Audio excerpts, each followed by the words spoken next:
O mga Dabarkads, nagets ko na kung bakit ang daming mga videos na ginagawa laban dito kay Anjo Iliana. Kasi napipiko na siya eh. Akala niya binabayaran ni Tito Sen, okay, para siraan siya.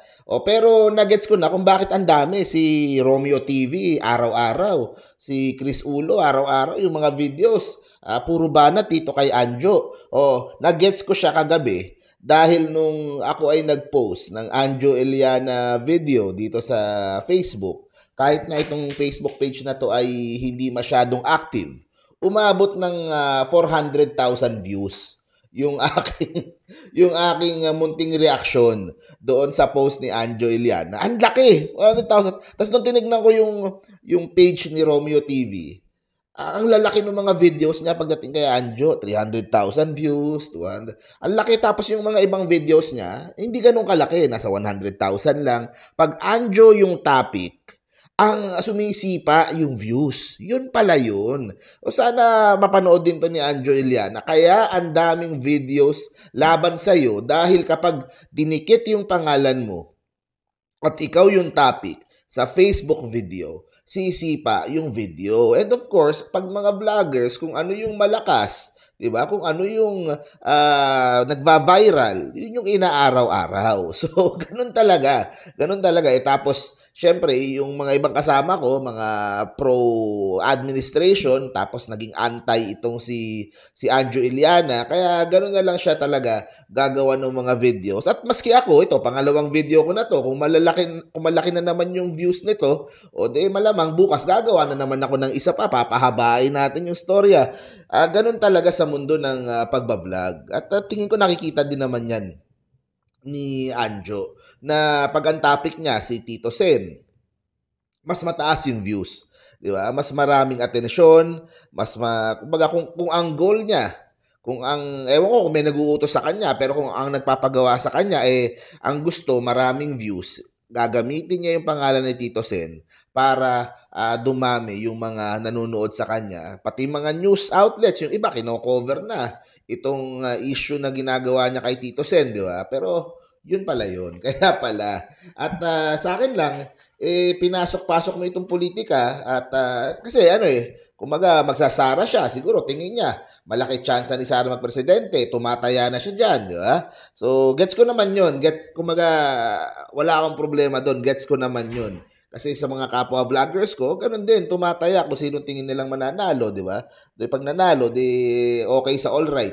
Pero, sa akin lang, kung papasok ka sa mundo ng political vlogging, di ba? Dapat mas lakasan yung dibdib kasi talagang grabe yung bardagulan dito eh.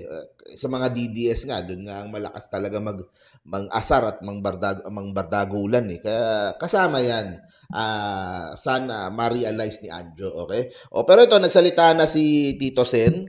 For the information of everyone, especially internet users, I have not authorized anyone to quote me on any statement regarding any controversy. To those who did, you are being kargante and unethical. Ito gamitin nyo. Yun yung post ni Tito Sen. Siguro, meron kasi mga lumabas kagabi. Diba? Buti nga, hindi ko pa napopost yun. May mga lumabas kagabi na quote daw mula kay Tito Sen. Sabi niya, wag daw yung gamitin yun. That's kargante and unethical yung paggamit nun. Itong quote niya ngayon ang gamitin. Okay? So sa akin, itong si Tito Sen, over the course nung mga nakaraang taon, nung sa issue ng Itbulaga, nakakasama ko siya doon sa trial nila dyan sa tape, di ba? So mas nakilala ko siya at nakita ko na is kumbaga honorable na tao at diretso kausap and of course elder statesman ng ating Senado. Kaya itong mga banat na to sa kanya, coming from someone na 21 years tagal nakasama sa Itbulaga itong si Anjo, di ba? That whole time, ang dami pala niyang sama ng loob. Ang dami pala niyang mga iniisip na hindi maganda sa mga kasamahan niya doon. Pero yun nga, kung ganun kasama yung mga taga Itbulaga, katulad ng sinasabi nitong si Anjo, di ba? Paano siya nakatagal ng 21 years doon? Ano yung 21 years? Nakikipagplastikan lang siya. Di ba? pinepeke lang niya. Kumbaga, masama talaga tingin niya sa mga kasamahan niya, co-host, Tito Vic and Joey. Di ba? So sa akin medyo pangit talaga sa pangit talaga sa kung titignan eh. Kaya maraming tao talagang naiinis din dito kay Anjo Iliana. Kasalanan din niya kasi tayong mga Pinoy, marunong tayong tumingin sa utang na loob eh, di ba?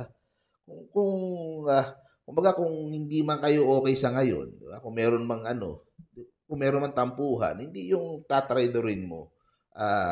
Yung pinagsamahan nyo ng 21 years, 'di ba? Itatapon mo na lang, kumbaga ibabasura mo na lang ng ganun-ganun lang, 'di ba? Wala namang ginagawa sa kanya si Tito Sen. Hindi nga nagre-react oh. Wala nga sinasabi. Pero sa akin, of course, yung mga TVJ defenders, hindi mo maiiwasan, gagawa ng video yan. At ngayon pa, ang taas ng engagement dito kay Anjo, di ba? Ganun talaga. Tingin ko si Anjo, hindi din mapapatalo.